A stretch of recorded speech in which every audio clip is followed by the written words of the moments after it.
আজকে একটু গরম কম, তাই বিকালবেলা ঘুরতে আসলাম ঢাকা ভার্সিটি মেইন সরোয়ার্দী উদ্যানে। তো সরোয়ার্দী উদ্যানে ঢোকার পরেই দেখতেছি যে এই ইন্ডিয়ান ভাইরাল রোলার আইসক্রিমটা বানাইতেছে। এটা বাংলাদেশে এখন খুবই প্রচলিত, বাট আমার অনেক দিনের শখ ছিল যে এই আইসক্রিমটা শুরু থেকে একবারে কীভাবে বানায় তা মানে ভিডিও করব, কিন্তু কোনো জায়গাতে আমি ওই সুযোগ পাইতেছিলাম না, যে এই দেখি অর্ধেক বানায় ফেলছে বা বানাইতেছে এরকম একটা অবস্থা। তো আজকে যা দেখি যে তারা মাত্র ওই দোকানটা ওপেন করছে এবং কি মানে বানানো শুরু করছে একদম শুরু থেকেই। তো অনেকগুলো ফল দেওয়া এই আইসক্রিমটা বানায়। তো আজকে এই ভিডিওটা করব এবং আপনারাও এই ভিডিওটা দেখতে থাকেন কীভাবে রোলার আইসক্রিমটা বানায়।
अरे एक सेकंड हमारी बात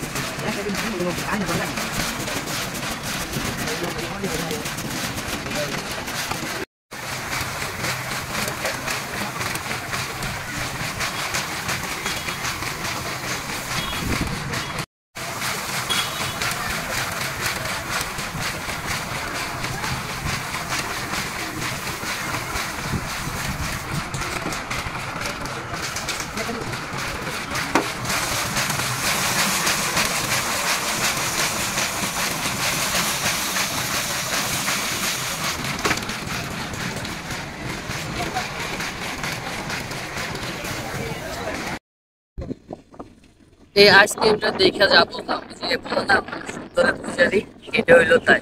আইসক্রিমটা কোনো বোঝা নাই, কিছু নাই, 50 টাকা জলে গেছে। ওই যে সুন্দর দেখে মানুষ কিনে কিনে খায়, কিন্তু এক ফোঁটাও মজা নাই। 50 টাকার কোন আইসক্রিমের থেকে হাজার গুণে ভালো। Loss project.